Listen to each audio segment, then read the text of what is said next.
It's 7 a.m. Hand over those pool keys right now, or you're under arrest for trespassing! Officer Brent Blackwood barks as his patrol car screeches into my driveway, hand on his holster. Right behind him, his wife Constance, the HOA queen bee in her silk robe, grinning ear to ear, arms crossed like she's watching her favorite show. Some people just don't belong in a neighborhood like ours. They're ready to cuff me because my kids dared to use the community pool we pay $300 a month for. Their kids? They practically live there, splashing around every single day like they own the place. His stale cigarette breath hits my face as he leans in, thinking I'll fold. They had no idea who they were messing with. I've got a very particular set of skills, and this smug, power-tripping couple is about to get a lesson they'll never forget. What would you do? Drop your craziest HOA story below. Karma's coming, and it's sweet. But let me back up 3 weeks and tell you how I ended up facing down a corrupt cop in my own driveway. My name's Miles Dalton, and after 15 years of infiltrating drug cartels and organized crime rings for the FBI, I thought I'd earned myself a quiet retirement. My wife, Elena, she's a pediatric nurse who'd spent way too many sleepless nights wondering if I'd come home alive, finally convinced me to hang up the badge and find some peace. So we bought this modest ranch house in Willowbrook Estates. Nothing fancy, just a 1,800 square foot slice of suburban heaven where our kids, Sophie, 12, and Jake, 9, could finally have the normal childhood they deserved. The kind of place where the biggest threat was getting a parking ticket, not a bullet. The neighborhood smelled like fresh-cut St. Augustine grass and weekend barbecues. You could hear sprinklers hitting concrete sidewalks in that rhythmic pattern that screams, "Safe suburbia." The HOA mandated brick mailboxes stood like identical sentries, every garage door painted regulation beige. It was everything we'd dreamed of. Boring, predictable, safe. Until I met our self-appointed neighborhood dictator. Day 3 after moving in, I'm unloading my work truck when this white Mercedes SUV with HOA1 vanity plates screeches up like she's responding to a 5-alarm fire. Out steps Constance Blackwood, blonde hair that costs more than most people's mortgage payments, designer workout clothes, and the kind of fake smile that says, "I'm about to make your life hell." "Welcome to Willowbrook," she announces, clutching a clipboard like it's Excalibur. "I'm Constance Blackwood, HOA president. We have a problem."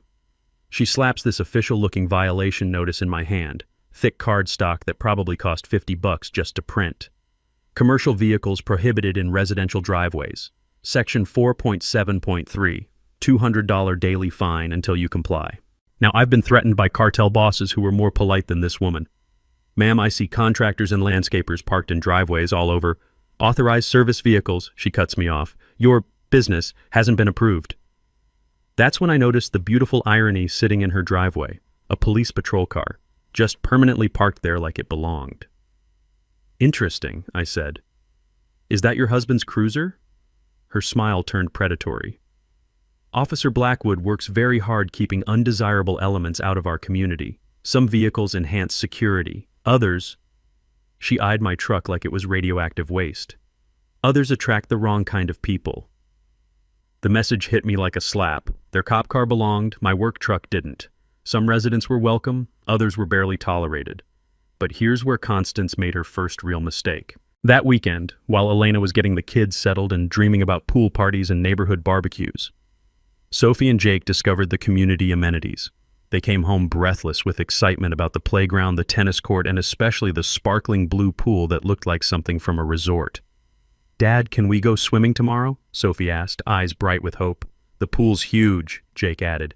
"And there's a diving board." Elena smiled for the first time in months. "That sounds perfect, baby."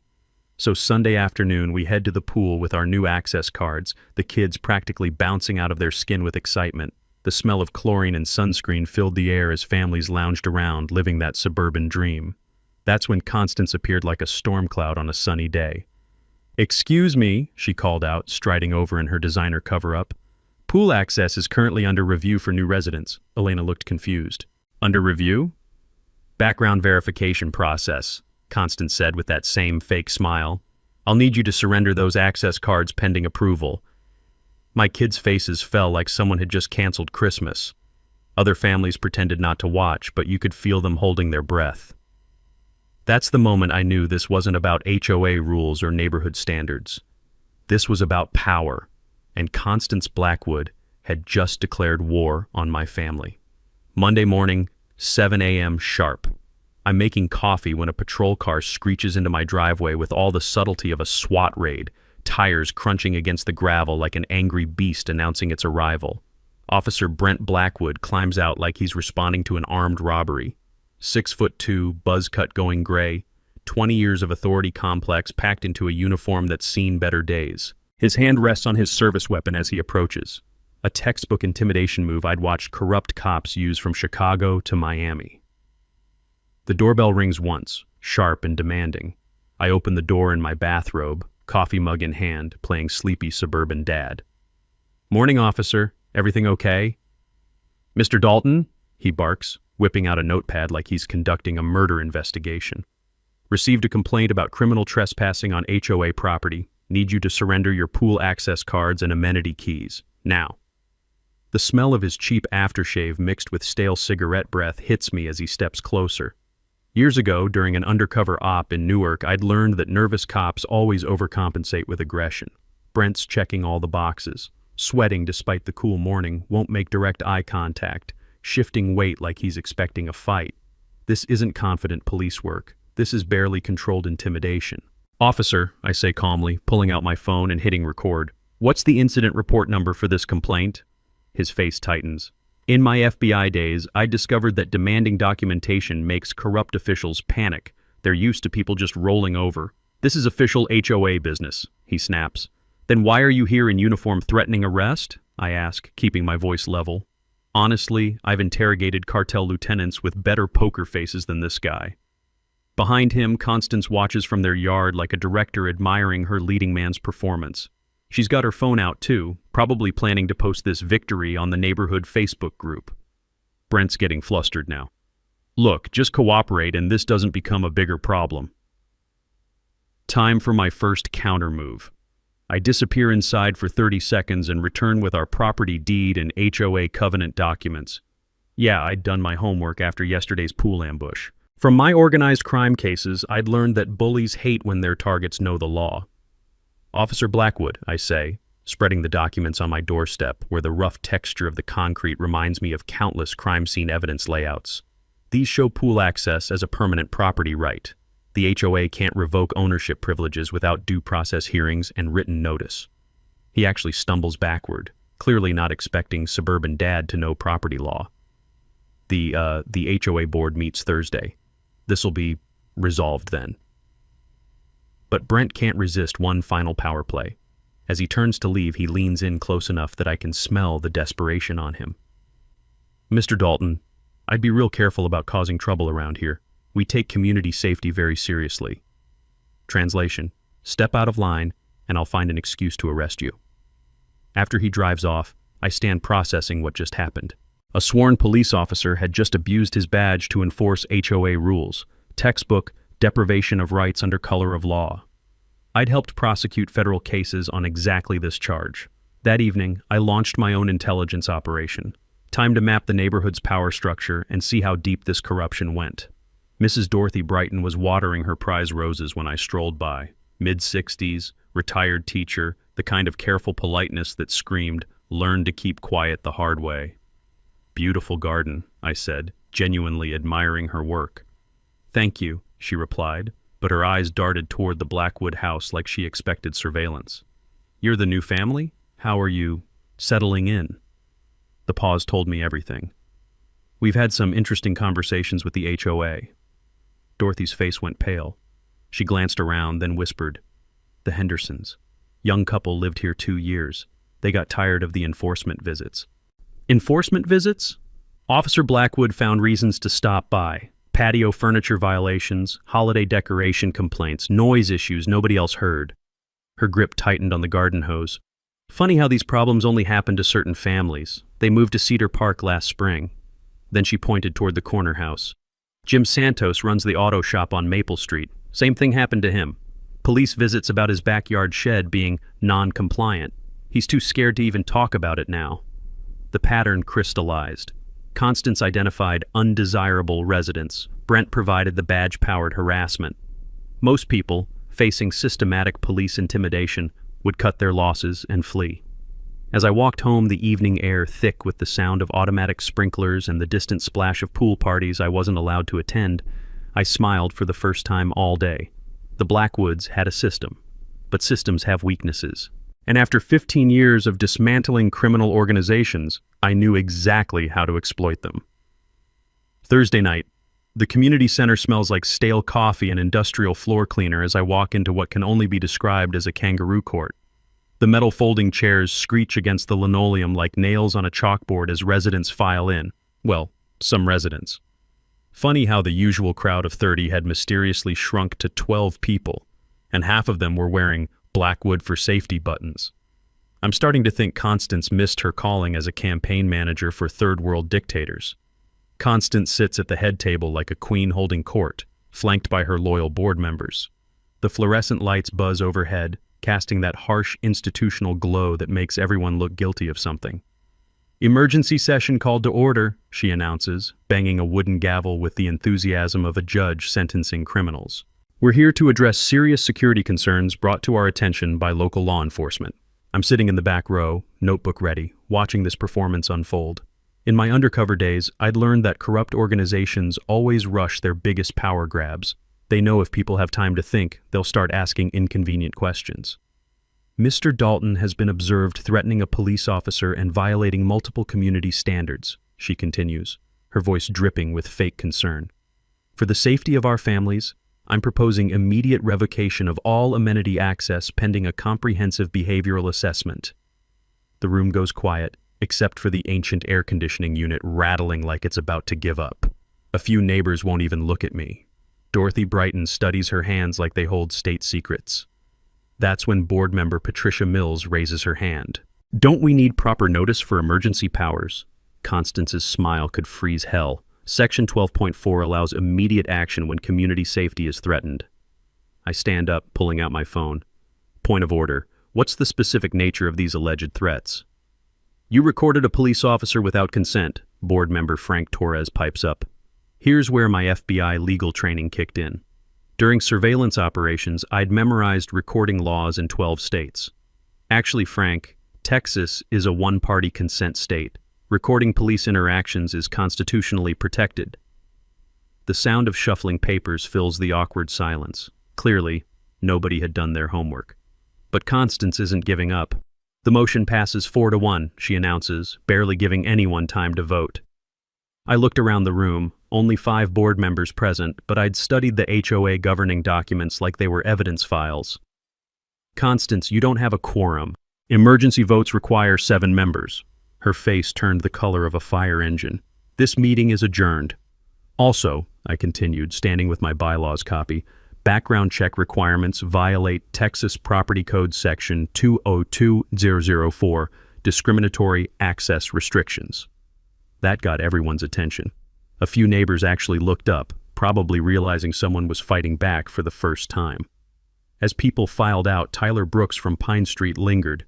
When the room cleared, he approached cautiously.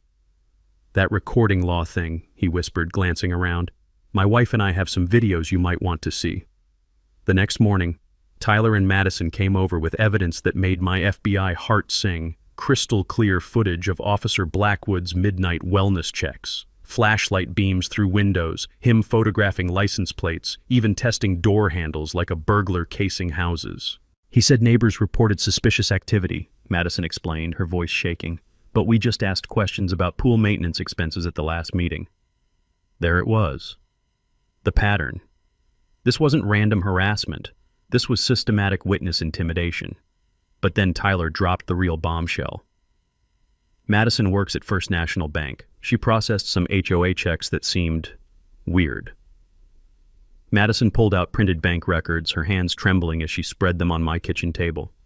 "Pool maintenance contract for $8,000 monthly. But I looked up the company, Maintenance Solutions LLC. It was incorporated 3 weeks after Constance became HOA president. The business address? A UPS mailbox. My blood ran cold. Shell companies were the bread and butter of every financial crime I'd investigated. Someone was embezzling HOA funds through fake vendors, and I was betting it wasn't some random board member. "Madison," I said carefully, "how long has this been going on?"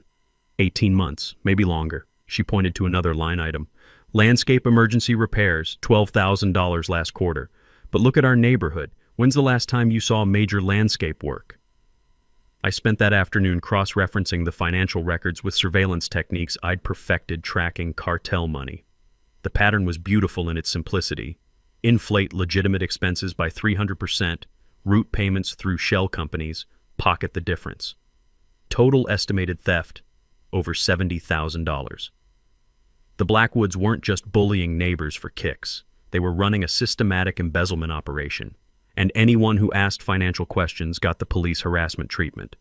But they'd made one crucial mistake.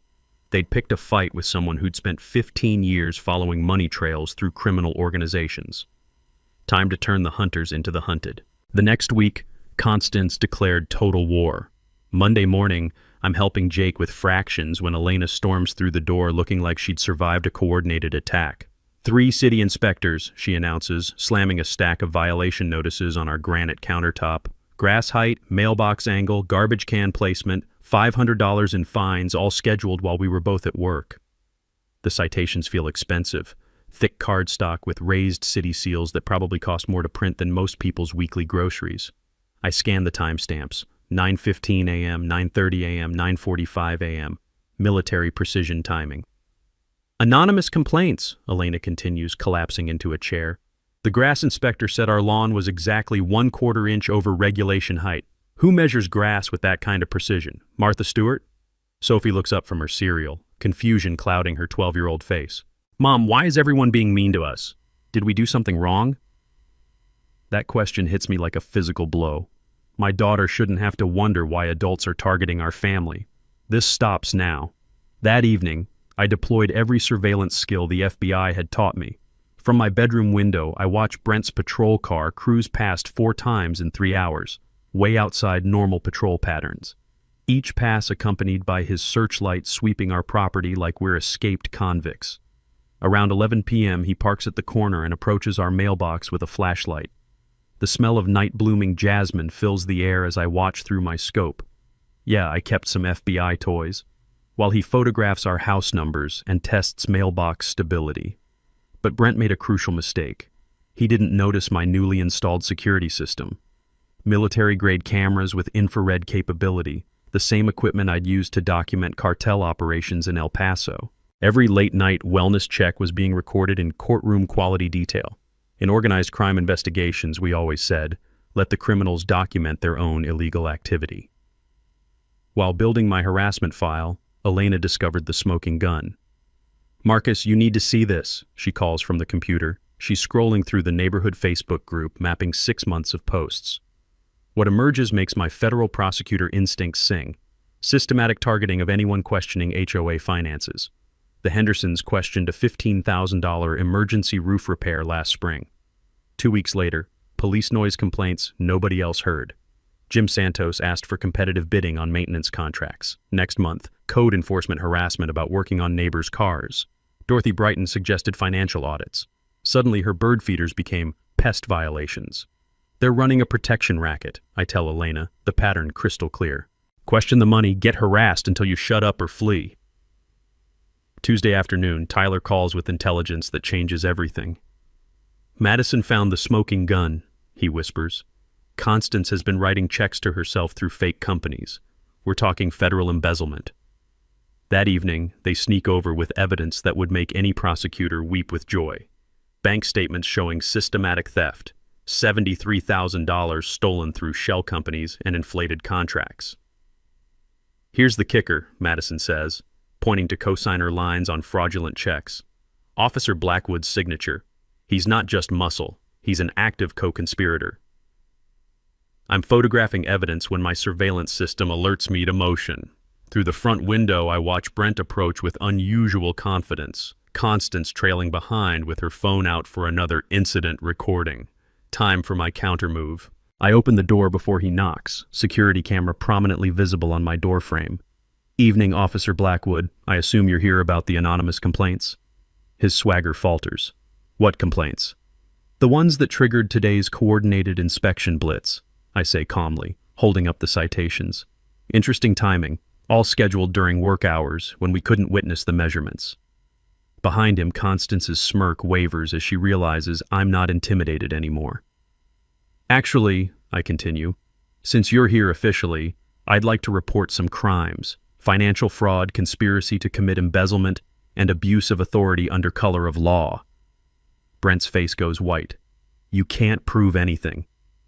That's when I smile and hold up Madison's evidence folder. Actually, I can. Bank records, fraudulent invoices, shell company documentation, everything a federal prosecutor needs for conspiracy charges. The sound of Constance's phone hitting concrete echoes through the evening air as she realizes their comfortable corruption kingdom just became a federal investigation. Oh, and Officer Blackwood, I add, watching both of them backing toward their house. My security cameras have been recording every illegal late-night visit, high-definition video with timestamps. The FBI loves that kind of evidence. As they retreat, I can practically smell their panic mixing with the evening air thick with jasmine and the distant chlorine scent from the pool I still wasn't allowed to use. But not for much longer. The hunters had just become the hunted. Wednesday night, 2 a.m. I'm drowning in HOA formation documents when my coffee-stained eyes hit something that makes me nearly fall off my chair. Page 47 of the original development agreement, buried deeper than Jimmy Hoffa, contains a clause that changes everything. Emergency management transfer. In the event of financial misconduct, fraud, or breach of fiduciary duty by the HOA board, Pinnacle Properties LLC retains permanent easement rights to assume immediate management control of all common areas and community governance. The paper feels rough under my fingertips as I read it 3 times, the smell of midnight coffee mixing with the musty scent of old legal documents. This is bigger than finding a needle in a haystack. This is finding the needle has a nuclear warhead attached. The original developer built an ejector seat for corrupt boards. Cross-referencing this with Madison's evidence makes my FBI heart sing. $73,000 in embezzlement definitely qualifies as breach of fiduciary duty. Hell, it probably qualifies for its own federal task force. I dig into public records like I'm tracking cartel shell companies. Pinnacle Properties, owned by Harrison Webb, 61-year-old developer who lost $2.3 million when our subdivision's original board botched a construction defect lawsuit in 2018. Talk about motivation to prevent future board corruption. Thursday morning, I call Pinnacle expecting corporate runaround. Instead, Webb answers personally. "Mr. Dalton," he says after I explain everything. "I've been waiting 6 years for someone to find that clause. Honestly thought I'd buried it too deep." Turns out Webb's been quietly monitoring HOA finances since day one, waiting for exactly this kind of misconduct. That easement was my insurance policy against board members treating community funds like their personal casino. How fast can you activate it? "Give me bulletproof evidence and corporate management takes over in 2 weeks, he says. My legal team's been polishing this nuclear option since 2019. The magnitude hits me like a freight train. Corporate takeover doesn't just remove Constance, it eliminates her entire power structure. No more board presidency, no more selective enforcement, no more weaponizing badges against families. That afternoon, Webb arrives in his Tesla, looking exactly like Central Casting ordered successful developer. Tailored suit, titanium watch, and the quiet confidence of someone who actually owns things instead of just pretending to. 73 grand in embezzlement, he says, scanning Madison's bank records spread across my dining table. Shell companies, fake invoices, spousal conspiracy. This is prosecutorial Christmas morning. His corporate attorney, Patricia Vance, reviews everything with surgical precision. Financial misconduct threshold clearly exceeded. Emergency transfer paperwork can be filed tomorrow. But Webb drops the real bombshell. "Mr. Dalton, you're not their first victim. I've got a file folder thicker than a phone book. Residents calling corporate because they're too terrified to approach the board." He produces documentation that makes my blood boil. 2 years of harassment complaints. The Hendersons, Santos family, Mrs. Brighton, the Brooks, all reported the identical pattern. Question finances, get badge harassment. "You knew about this systematic corruption?" "Suspected it," Webb admits. "But I needed someone with the skills and spine to gather proof." He grins. Enter retired federal agent with 15 years of takedown experience. His plan is beautiful in its simplicity. Monday night emergency meeting, full corporate presentation of financial crimes, immediate management transfer activated before witnesses and media. Corporate management answers to state law, not local dictators, Patricia explains. Professional accounting, transparent operations, constitutional rule enforcement. As they leave, Elena emerges from the kitchen where she's been listening. So this nightmare actually ends? Better than ends, I tell her, watching Webb's Tesla disappear down our street.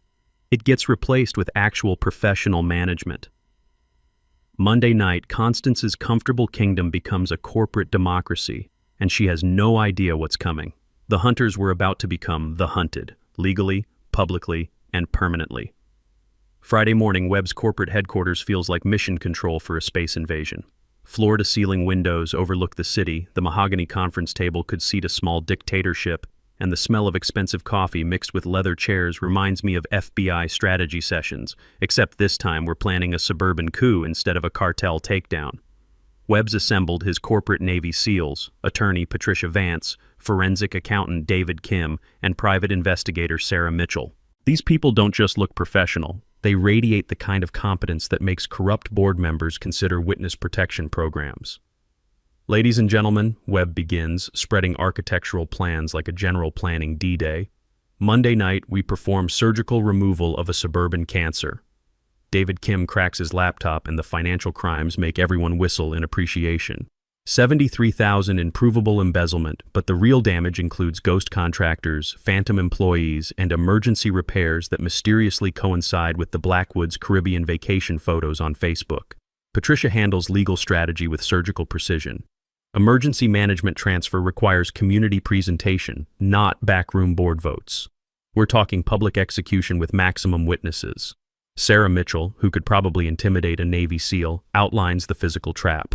Community Center, Monday 7 p.m., professional AV equipment for maximum humiliation. Every fraudulent check projected in IMAX quality detail. I'm studying the layout when Webb drops his nuclear option. Channel 7's Amanda Cross will broadcast live. Nothing says accountability like having your financial crimes on the evening news. The plan unfolds like choreographed warfare.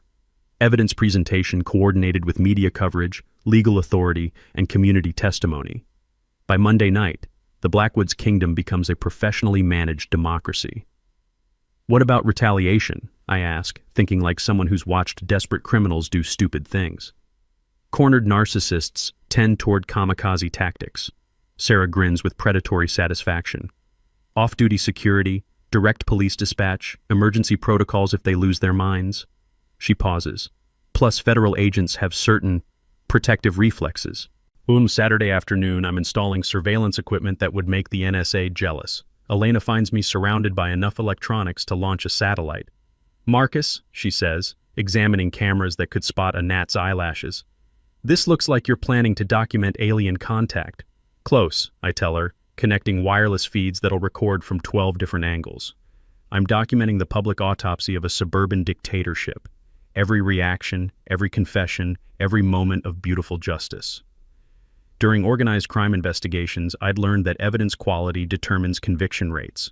Multiple camera angles, backup audio feeds, redundant recording systems, the difference between probably guilty and 20-year federal sentences. Sunday evening brings psychological warfare. I position myself obviously in the front yard, testing equipment and making calls. Let them see preparation. Let them wonder what tsunami's approaching their comfortable corruption. From my surveillance post, I watch Constance pacing like a caged panther, phone glued to her ear. Brent's patrol car hasn't moved from their driveway. Probably calling in sick Monday. Smart. Too bad he's about 2 years too late. That night, Tyler and Madison rehearse their witness testimony. Bank evidence provides the prosecution foundation, but personal impact sells the emotional story. Keep it simple, I coach them, using interrogation techniques that had flipped cartel money launderers. Numbers convict, but fear motivates. Talk about being afraid in your own neighborhood. Madison practices walking through financial crimes with banker precision. Pool maintenance shouldn't cost $8,000 monthly unless we're cleaning the fountains at Versailles. Her presentation reveals the beautiful simplicity of their scam. Inflate legitimate expenses by 300%, create shell companies for fake invoicing, pocket the difference. The kind of amateur-hour financial fraud that makes federal prosecutors smile in their sleep. For viewers at home, the takeaway becomes crystal clear. always verify contractor legitimacy through state business registration databases before approving major expenditures. One simple search could have exposed this entire operation 18 months ago. Monday afternoon, Webb's team arrives with broadcast-quality equipment, professional lighting, multiple camera angles, wireless microphones, and projection screens that'll display every fraudulent transaction in courtroom detail. The sound of equipment cases opening echoes through the community center like artillery being positioned. Extension cords snake across the floor, cameras lock into position, and the smell of electrical equipment warming up fills the air like the scent of approaching victory. Dorothy Brighton appears with a manila folder thick as a phone book. Mr. Dalton, I documented everything for 2 years. Every harassment incident, every selective enforcement, every family that moved away because they couldn't take it anymore. Mrs. Brighton, I tell her, tonight you might be our star witness. 6:30 p.m. Arrives with the texture of electricity before a thunderstorm. The community center fills beyond capacity. Residents who'd been invisible for months emerging from hiding, sensing that tonight justice finally gets served with professional presentation skills. The Blackwoods arrive at 6:45.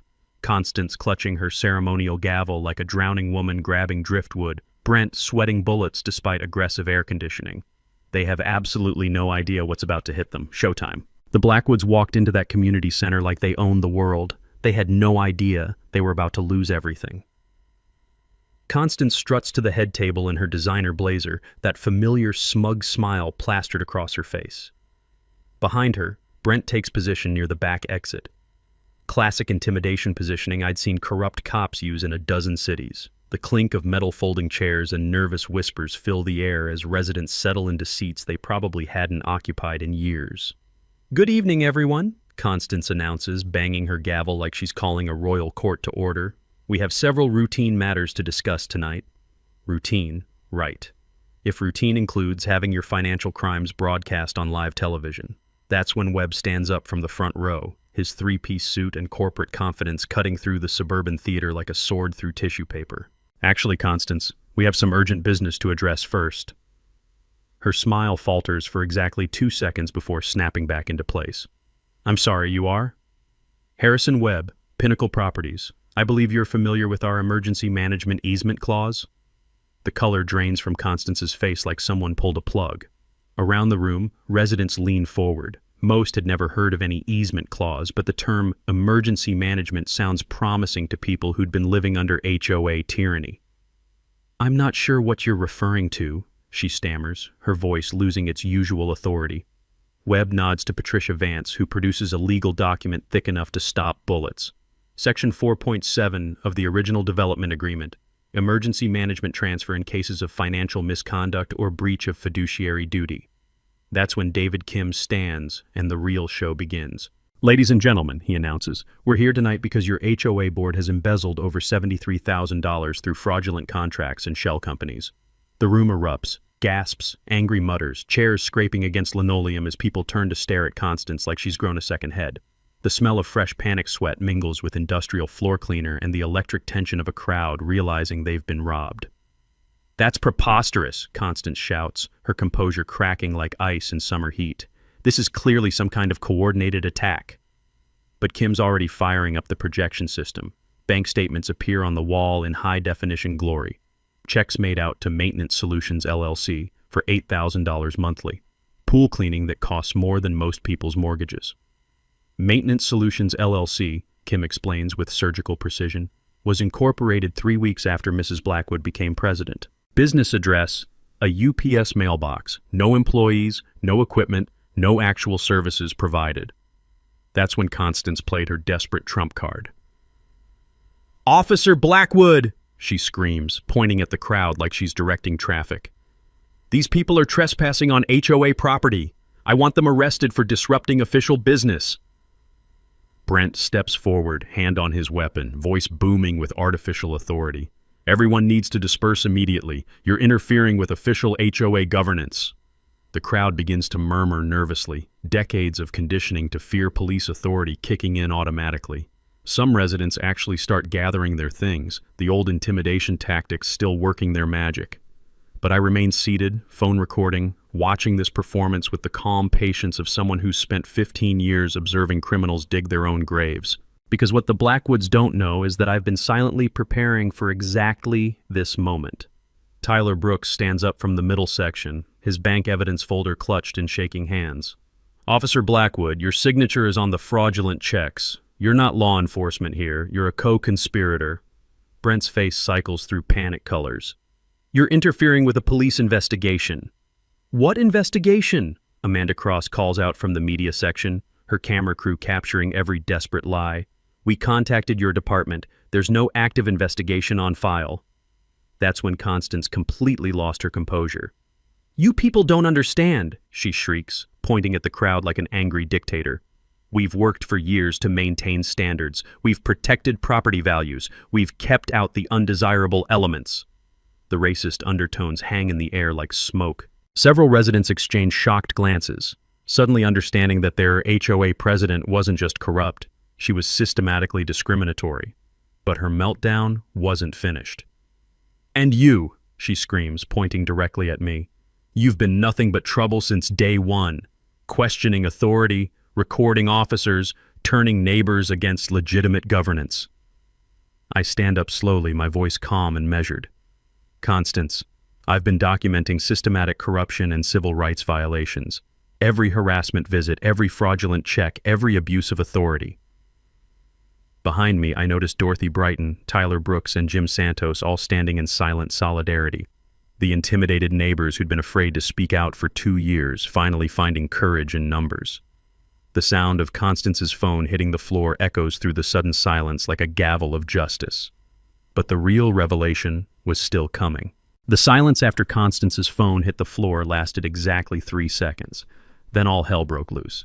This is a setup, Brent roars, his police training collapsing into pure desperation. These people have been planning this attack for weeks. They're coordinating against legitimate authority. He starts pacing like a caged animal, hand never leaving his weapon, sweat stains spreading across his uniform despite the aggressive air conditioning. The metallic taste of adrenaline fills the room as residents realize they're watching a 20-year police career implode in real time. Officer Blackwood, Amanda Cross calls out, her camera trained on his meltdown. Are you threatening to arrest residents for exposing financial crimes? I'm maintaining order, he shouts back, jabbing his finger at the crowd. These people are disturbing the peace, creating public disturbances. I have authority to— Actually, you don't. The voice comes from the back of the room, cold and professional. FBI agent Lisa Rodriguez steps through the entrance, her federal credentials visible, flanked by 2 agents in suits that scream, "Your local corruption just became a federal case." The temperature in the room drops 10 degrees. Residents who'd never seen real federal authority watch as Agent Rodriguez approaches Brent with the calm confidence of someone who eats corrupt cops for breakfast. Officer Blackwood, she announces, her voice carrying the weight of 15 years investigating police misconduct. You're being investigated for deprivation of rights under color of law, conspiracy to commit fraud, and abuse of authority. Brent's face cycles through every stage of criminal panic. You can't just— Actually, we can, Rodriguez continues, producing a thick folder. We've been monitoring the situation for 3 weeks. Every late-night harassment visit, every fraudulent document, every abuse of your badge has been documented and forwarded to federal prosecutors. Behind her, the second agent begins photographing the evidence still projected on the wall. Bank statements, shell company documents, fraudulent invoices glowing in high-definition detail for everyone to witness.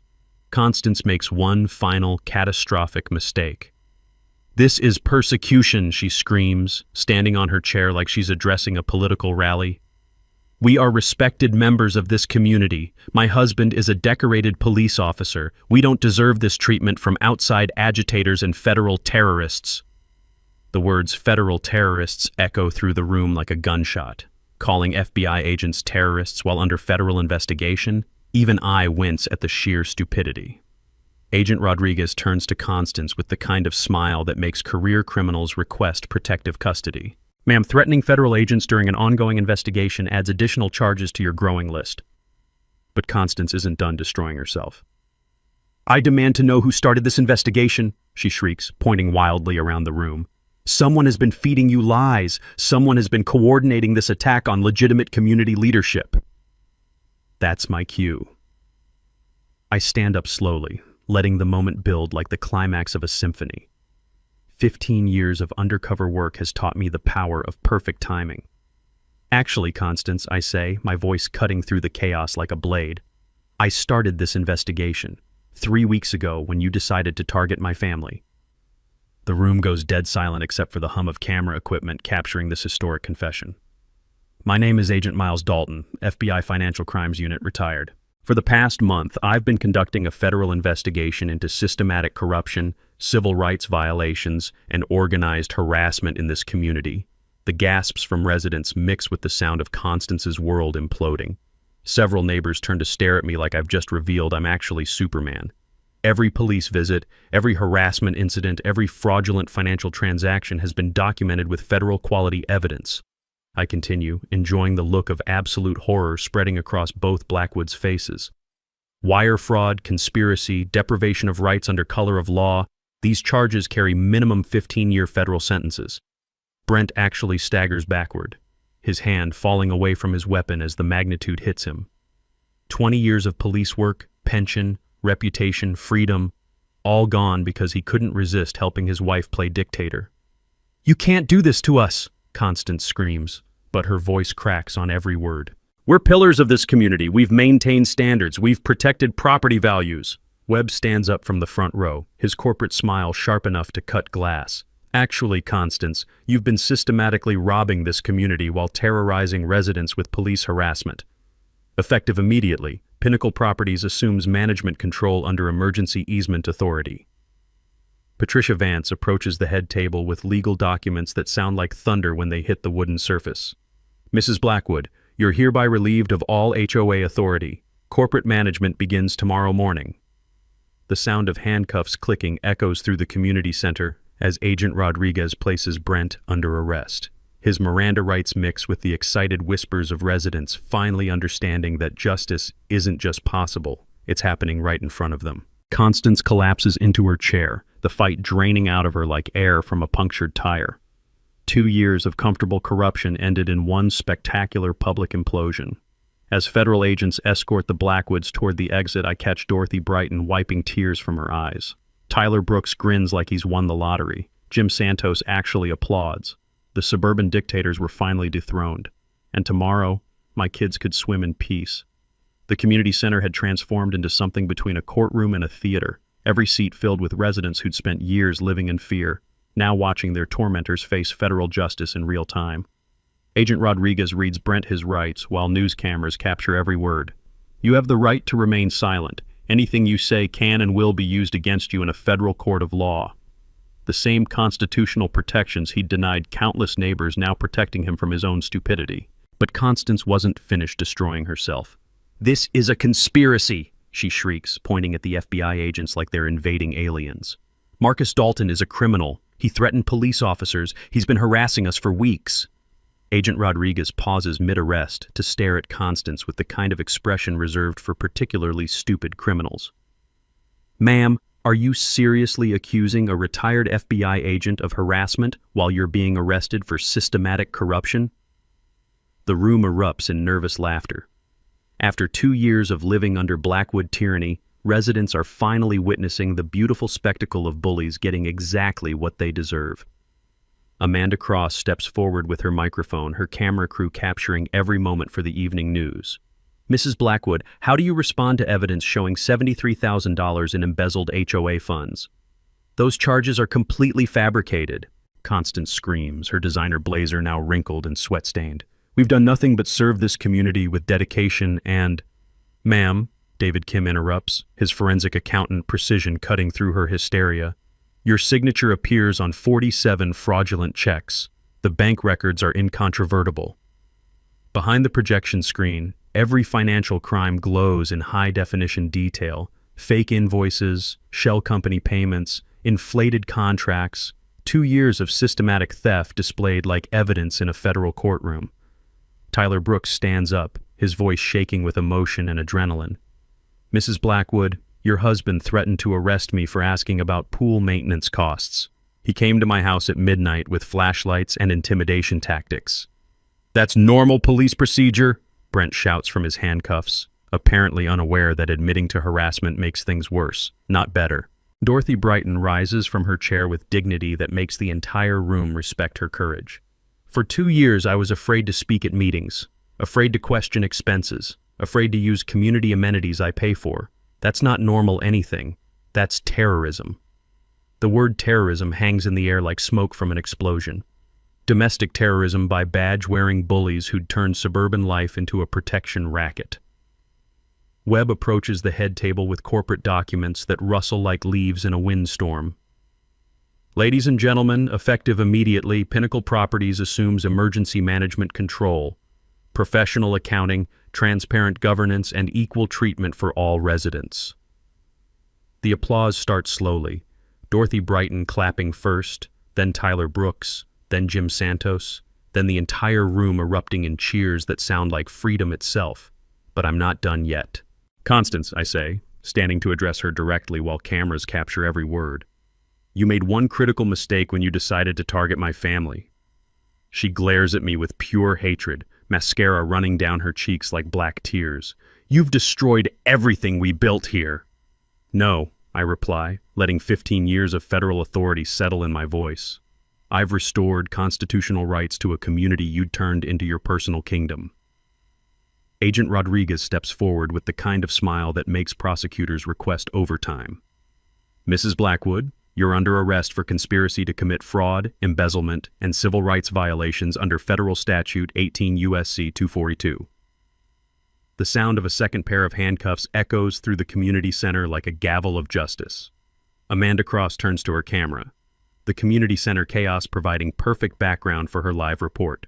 This is Amanda Cross reporting from Willowbrook Estates, where federal agents have arrested an HOA president and police officer for systematic corruption that terrorized residents for over 2 years. As the Blackwoods are escorted toward the exit, Constance makes one final attempt to salvage her reputation. You people will regret this, she screams over her shoulder. Property values will collapse, crime will skyrocket, you need us to maintain standards. That's when I deliver my mic drop moment. Constance, I call out, my voice carrying over the crowd.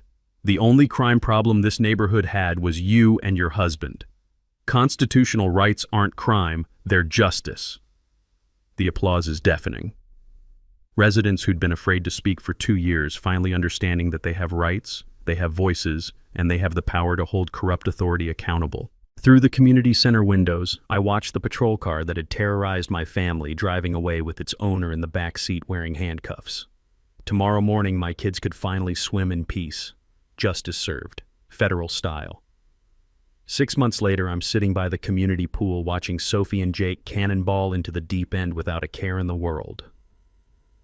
The sound of their laughter mixing with splashing water is better than any symphony ever written. The transformation of Willowbrook Estates has been nothing short of miraculous. Webb's corporate management delivered exactly what they promised. Professional oversight, transparent finances, and governance that actually serves residents instead of personal egos. Monthly financial reports get posted online for everyone to see. Board meetings happen with actual democratic procedures. And amazingly, when you eliminate embezzlement, HOA fees dropped 30% while community services improved dramatically. The federal prosecution moved faster than anyone expected. Constance pled guilty to 18 counts of fraud and embezzlement, earning herself 8 years in federal prison. Brent got 12 years for conspiracy and deprivation of rights under color of law. Turns out federal judges don't appreciate police officers who weaponize their badges against innocent families. The community recovered every stolen dollar plus federal damages totaling $150,000. But Webb did something that surprised everyone.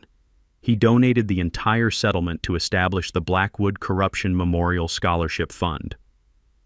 $25,000 annually for local students studying criminal justice, public administration, or civil rights law. Turn their crimes into something positive, he told me. Let their corruption fund the next generation of people who'll fight corruption. Dorothy Brighton got elected as our new HOA president by the largest margin in subdivision history. Her first act? Establishing monthly coffee with neighbors sessions where residents can voice concerns without fear of retaliation. Her second act? Installing security cameras around common areas to prevent future abuse of authority. The ripple effects spread beyond our neighborhood. 3 surrounding subdivisions requested Webb's management company after their own residents discovered similar corruption patterns. The city council passed new ordinances requiring HOA financial audits and resident oversight committees. Our case became a textbook example in law enforcement academies nationwide. Tyler and Madison Brooks became unlikely heroes, their banking expertise helping 2 other communities expose embezzlement schemes. Madison left her corporate job to become a forensic accountant specializing in HOA financial crimes. Apparently, suburban corruption is a growth industry. Jim Santos expanded his auto shop and hired 3 employees, including 2 neighbors who'd been blacklisted by the Blackwoods. His backyard shed, the one that caused so much code enforcement harassment, now houses a community tool library where neighbors can borrow equipment for home projects. Elena started a neighborhood first aid training program, teaching CPR and basic medical skills to families who'd never had access to professional healthcare guidance. Sophie and Jake made friends with kids whose parents had been too afraid to let them socialize during the Blackwood regime. For me personally, retirement finally feels like actual retirement. No more surveillance cameras needed, no more federal investigations in suburban driveways. I've been consulting with Webb's legal team, helping other communities identify and document corruption patterns. Turns out 15 years of FBI experience translates perfectly to suburban justice advocacy. The community garden we planted on the former Blackwood property, they lost their house to federal asset forfeiture, produces enough vegetables to supply our local food bank year-round. Every tomato and cucumber grown on that soil represents democracy replacing dictatorship. Last week, Amanda Cross won a regional journalism award for her investigative series, Suburban Corruption Exposed. Her follow-up reports helped uncover similar schemes in 4 other Texas communities. The story that started with my kids being denied pool access became a statewide movement for HOA transparency and accountability. But the sweetest victory comes every evening at dinner, when my family talks about normal suburban problems, homework, soccer practice, weekend barbecues, instead of harassment, intimidation, and federal investigations. As the sun sets over our peaceful neighborhood, I watch kids playing in the pool that their families pay for and actually get to use. Parents chatting without fear of eavesdropping. Neighbors helping neighbors instead of reporting on each other. This is what America should feel like. Constitutional rights respected, corruption exposed, and communities governed by consent instead of fear. He's blocking public property.